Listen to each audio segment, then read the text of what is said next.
সহজভাবে পুঁইশাকের পাতা দিয়ে আমরা কিভাবে পাকোড়া তৈরি করতে পারি। আর এটা তো পুষ্টিগুণে অনেক ভরপুর। সন্ধ্যার নাস্তায় কিংবা বিকালের টিফিনে বা বাচ্চাদের কিন্তু আমরা এটা টিফিনেও দিতে পারি। তো এত সহজ এবং সিম্পলভাবে এত সুস্বাদু রেসিপি কি করে তৈরি করব, চলো দেখে নেওয়া যাক আজকের রেসিপি। নমস্কার বন্ধুরা, সুমিস ভিলেজ লাইফে আমি সুমি সবাই সাথে আছি। আমার আজকের রেসিপি পুঁইশাকের পাতা দিয়ে পাকোড়া। আমি এখানে ফ্রেশ পুঁইশাকের পাতাগুলো নিয়ে নিয়েছি। এগুলো আমাদের গাছেরই পুঁইশাকের পাতা, আর দেখে বুঝতে পারছো একদমই কিন্তু কচি কচি পাতা। তো বড় বড় ছোট ছোট সব রকম পাতা কিন্তু আমি এখানে নিয়ে নিয়েছি। শুধুমাত্র পাতার যে শক্ত বোটগুলো থাকে সেগুলোই আমার প্রয়োজন হবে না, আর তাই কিন্তু আমি এভাবে আঙুল দিয়ে কেটে নিচ্ছি। তোমরা চাইলে কিন্তু এই বোটগুলো বটি বা ছুরি দিয়েও কেটে নিতে পারো, কারণ এই বোটগুলো থাকলে পাকড়াগুলোর মধ্যে একটা শক্ত ভাব আসে। তো সেজন্য আমি এই বোটগুলো কিন্তু একদমই কেটে বাদ দিয়ে দেবো। এই বোটগুলো যাতে না থাকে সেদিকে কিন্তু তোমরা খেয়াল করেই তারপর কিন্তু পাতাগুলো ব্যবহার করবে। আর পাতাগুলো যেহেতু আমি গাছ থেকে তুলে নিয়ে এসেছি, ভালো করে পরিষ্কার করে নিয়েছি। পাতাগুলো অবশ্যই সুন্দর মতো বেছে পরিষ্কার করে নিতে হবে।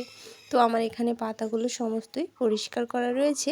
আর এবার দেখো আমি পাতাগুলো এরকম লম্বা লম্বা করে কুচি করে নিয়েছি। এরকম লম্বাটে করেই কিন্তু কুচি করে নিতে হবে। তোমরা যদি চাও এখানে ছুরিটাও ব্যবহার করতে পারো। তো আমি বটি দিয়ে কেটে নিয়েছি। আর এবার দেখো এর মধ্যে আমি কিন্তু বেসন গুঁড়ো দিয়ে দিলাম। তো এখানে আমি পরিমাপ কিছুই বলবো না, এটা তোমরা তোমাদের পরিমাপ বুঝে করে নিও। তো এবার এখানে লাল মরিচের গুঁড়ো, এটা যেমন ঝাল তেমনই কিন্তু কালারটা আসবে। দিয়ে দিলাম হলুদ গুঁড়ো। তো এখানে ঝালের গুঁড়ো, হলুদ গুঁড়ো, আর এখানে দেখো সামান্য রসুন আর আদা বাটা আমি দিয়ে দিয়েছি। তোমরা চাইলে এখানে কুচি করেও দিতে পারো। তো দুটো মতো পেঁয়াজ কুচি করে দিয়ে দিলাম। তো এই সমস্তটা ভালো করে মাখিয়ে নিতে হবে। আমি এখানে সামান্য জিরে বাটাটাও কিন্তু দিয়ে দিয়েছি, আর এক মুঠ চালের গুঁড়ো এখানে ব্যবহার করছি। আর দেখো দুটো কাঁচা ঝাল একদম কুচি করে দিয়ে দিয়েছি। পাকোড়াগুলো যখন খাবো তখন কিন্তু গালের মধ্যে এই দু একটা টুকরো পড়লে বেশ ভালো লাগে। তো বাচ্চাদের ক্ষেত্রে কিন্তু স্কিপ করতে পারো। তোমরা তো একটা বিষয় খেয়াল করেছো, আমি কিন্তু এখানে লবণ ব্যবহার করিনি, যেহেতু পাতা বা পেঁয়াজ থেকে কিন্তু লবণ দিলেই জলটা বেরিয়ে আসে। তো সেজন্য আমি কিন্তু এবারে লবণটা ব্যবহার করছি। প্রথমে সমস্তটা ভালো করে মাখিয়ে নিয়েছি। আর এবার দেখো শুকনো শুকনো মনে হচ্ছে, সেজন্য কিন্তু লবণটা ব্যবহার করছি। আর এবার লবণ দিয়ে ভালো করে মাখিয়ে নিলে কিন্তু খুব সুন্দর মতো জল বেরিয়ে আসবে, আর সেখান থেকেই কিন্তু এই সমস্তটা খুব সুন্দর করে মাখা হয়ে যাবে। দেখো আমার কিন্তু সমস্তটা মাখা হয়ে গিয়েছে। আর আমি এখানে কিন্তু মশলাটা ব্যবহার করছি, এটা কিন্তু চাট মশলা। তোমরা কিন্তু ম্যাজিক মশলাটাও ব্যবহার করতে পারো, বা নুডলসের যে মশলাগুলো থাকে সেগুলো কিন্তু এখানে ব্যবহার করতে পারো। খুব সুন্দর একটা টেস্ট আসে। আর এবার দেখো আমি কিন্তু জল ছাড়াই সমস্ত কিছু কিন্তু মাখিয়ে নিয়েছি। অবশ্যই তোমরা কিন্তু জল ব্যবহার করতে যেও না, তাহলে কিন্তু এগুলো মুচমুচে হবে না। তো দেখো আমার সমস্তটা ভালো করে মাখানোর পরে আমি হাতটা ধুয়ে পরিষ্কার করে সামান্য তেল কিন্তু হাতে লাগিয়ে নিয়েছি। আর এবার দেখো সুন্দর করে কিন্তু আমি হাত দিয়ে শেপ তৈরি করে নিচ্ছি। তো তোমরা কিন্তু চাইলে এরকম শেপ তৈরি করেও নিতে পারো, বা তেল গরম করে তেলে একবারেই কিন্তু এভাবে করে তেলে ছেড়ে দিতে পারো। তো পছন্দ মতো শেপ করে তারপর কিন্তু ভেজে নিতে পারো। তো আমি সমস্তগুলো কিন্তু এভাবে হাত দিয়ে আঙুল দিয়ে দেখো চেপে চেপে শেপ করে দিচ্ছি। বন্ধুরা তোমরা কিন্তু একটা লাইক দিতে ভুলে যেও না। তোমরা ভিডিওটা শুরু করার আগে একটা লাইক দিয়ে তারপর কিন্তু ফুল ওয়াচ করে নেবে। ভিডিওটা ফুল ওয়াচ করলে তোমাদের ভিডিও যেমন ভালো হয়, আমার ভিডিওটাও কিন্তু খুব ভালো সুন্দর এগিয়ে যাবে। আর যেহেতু আমি রেসিপির ভিডিও দিই, সেজন্য কিন্তু সমস্তটুকু না দেখলে কোনো একটা কিছু স্কিপ করে গেলে সেই রেসিপিটা যখন তোমরা তৈরি করবে তখন কিন্তু তেমন সুস্বাদু হবে না।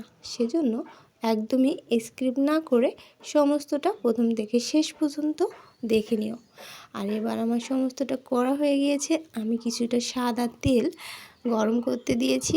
তো আমি জানোই অল্প তেলে ভাজার চেষ্টা করি সব কিছু, কারণ অতিরিক্ত তেল স্বাস্থ্যের জন্য খুবই ক্ষতিকর। তো দেখো আমি যতটুকু দরকার ঠিক ততটুকু তেল দিয়ে দিয়েছি। আর এবার পাকোড়াগুলো কিন্তু তেলের মধ্যে এভাবে দিয়ে দিলাম। তো এবার ওলট পালট করে ভেজে নেব। তোমরা চাইলে কিন্তু এখানে আরও তেল বেশি দিয়ে একদমই ডুবো তেলে ভেজে নিতে পারো। তো আমি যে পরিমাণ তেল দিয়েছি, তো অল্প করে দিলেই সমস্তটা খুব সুন্দর মতো ভাজা যায়। তো এই জন্য আমি এরকম করে তেল দিয়ে দিয়েছি। আর এবার দেখো ভালো করে জ্বালিয়ে নিচ্ছি, মানে অতিরিক্ত কিন্তু এখানে জাল দেওয়া যাবে না, অল্প জালেই কিন্তু এগুলো করে নিতে হবে। তাহলে কিন্তু ভিতর থেকে বাইরে থেকে সমস্তটাই কিন্তু সুন্দর মতো ক্রিস্পি হয়ে আসবে।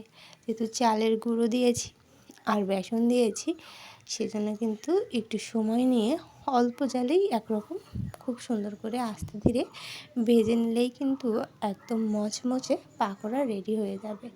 আর এদিকে দেখো কালারটাও চেঞ্জ হয়ে এসেছে, আর দেখে বোঝা যাচ্ছে যে এগুলো কিন্তু বেশ সুন্দর হয়ে এসেছে। ভেতর বাহির সমস্তটাই কিন্তু খুব সুন্দর মতো ক্রিস্পি হয়ে গিয়েছে। তো এখানে আমি আর কিছু সময় রাখবো, তারপর কিন্তু একদমই সমস্তটা নামিয়ে নেব। আর যতটুকু তেল দিয়েছিলাম আমার সেই তেলে কিন্তু সমস্তগুলোই ভাজা হয়ে গিয়েছিল। আর এখানে দেখো বাইরেটা যত সুন্দর কালার হয়েছিল, ভিতরটাও কিন্তু ঠিক সেরকমই ক্রিস্পি হয়েছে। তোমরা কিন্তু একবার এরকম করে একদমই সহজভাবে এই পাকোড়াগুলো তৈরি করে নিতে পারো। এটা কিন্তু একদমই সিম্পল আর খুব সাধারণ হলেও পুষ্টিগুণে ভরপুর। বাচ্চাদের কিন্তু এটা তোমরা খুব সুন্দর করে টিফিনে সস দিয়ে দিলে তারা কিন্তু বেশ মজা করে খেয়ে আসবে। আর দেখে বুঝতে পারছো কতটা ক্রিস্পি হয়েছে। তো এরকম মচমচে পাকোড়া তৈরি করার জন্য কিন্তু অবশ্যই আমার রেসিপিটা ফলো করো আর সুন্দর মতো করে বানিয়ে নিও। আর দেখো চারপাশটা তোমাদের সুন্দর করে দেখিয়ে দিচ্ছি। আর এই যে দেখো কতটা মচমচে হয়েছে, সেটা তোমরা দেখেই বুঝতে পারছো। আর যখন বাড়ি তৈরি করবে তখন বুঝতেই পারবে যে এটা কতটা সুন্দর ক্রিস্পি হয়ে থাকে। তো এই রেসিপিটা খুব সাধারণ এবং সিম্পল হলেও কিন্তু খেতে দুর্দান্ত হয়। তো তোমরা একবার সন্ধ্যার নাস্তায় বা বিকালের টিফিনের জন্য কিন্তু এটা তৈরি করে বসতে পারো। তো চার সাথে কিন্তু খুব সুন্দর জমে যাবে আর খেতেও খুব ভালো হবে, সেই সাথে স্বাস্থ্যের জন্য খুব ভালো। তো সব মিলিয়ে আমার রেসিপিটা তোমাদের কাছে কেমন লাগলো অবশ্যই কিন্তু কমেন্টের মাধ্যমে জানিয়ে দিও। আর এখানে ভালো থাকো, সুস্থ থাকো, পরবর্তী ভিডিওর সাথে